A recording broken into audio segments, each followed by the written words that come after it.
Welcome to my Hebrew channel, Milabreka, and today I'm looking at a phrase from Ecclesiastes, eternity in their hearts. God installs eternity in the hearts of all people.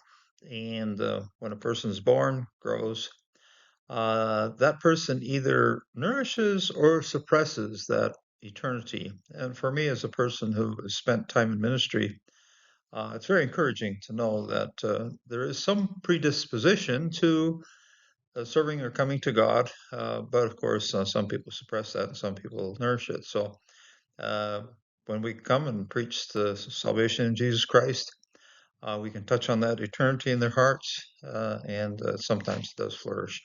So good to know that all of mankind has this in their hearts, but also we also know that that can go be helped or it might even be hindered. So Ha'olam Libam, that is the eternity, Olam, all times. And Libam, that's in the heart of them. So plurinated noun here with the preposition in front of it. Then the Lamed Bet is the heart, and then of them, okay, in the heart of them. So Ha'olam Libam. We are here in Ecclesiastes 3, verse 11. He has made everything beautiful in its time. He's also set eternity in their hearts, and yet so that man can't find out the work that God has done from the beginning even to the end. If you try it on your own, you aren't going to make it. That's essentially what the verse is saying. But we're starting with something very beautiful. Ecclesiastes can be kind of a downer, but here we see some good stuff. So this is what God does for us then. Et kol asha yafe beito, okay, and that, direct object marker here, that all he has made, yafe is beautiful, beito, in its time. And also, et is a key word of Ecclesiastes, of course, time for everything, and everything's beautiful in its own time, okay. Bekol asa yafe, this is what God does. He makes this, he does this. Bekol, et kol asa yafe beito. Gam et haolam natan belibam mibeli. So also eternity, that is eternity. It's the same kind of direct object markers at kol. Here's at halam. That's and also the eternity. Natan, he gives places. Belibam, in the hearts of them. And yet, okay, maybe la.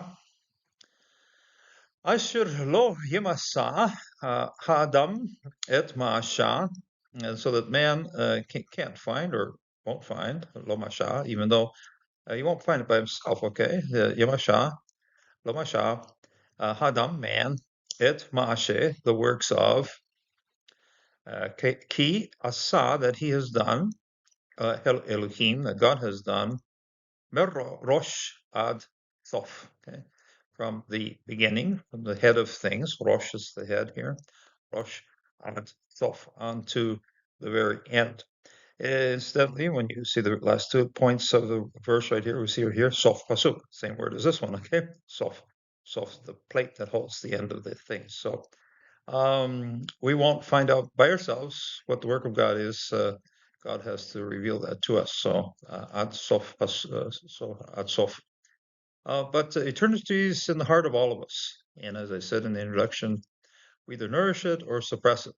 And it's the work of our ministry to nourish eternity in the hearts of all people. Find the concept also in Romans 2, verse 14, 15, 16, right in the middle here, written on their hearts. For when Gentiles, okay, outsiders, everybody, who do not have the law by nature do what the law requires, they are a law to themselves, even though they do not have the law. They show that the work of the law is written in their hearts. You kind of wonder, how come Gentiles can do some pretty good things? Well, God has written that in their hearts, okay?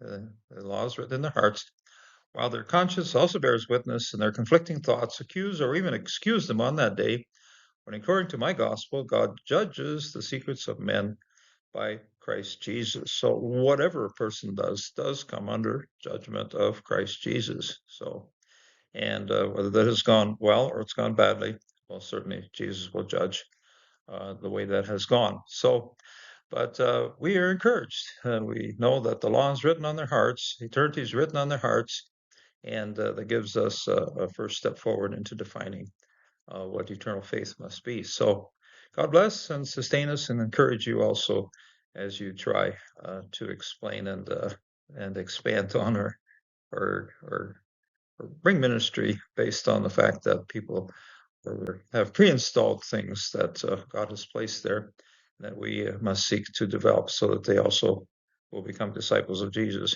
So God bless until the next time.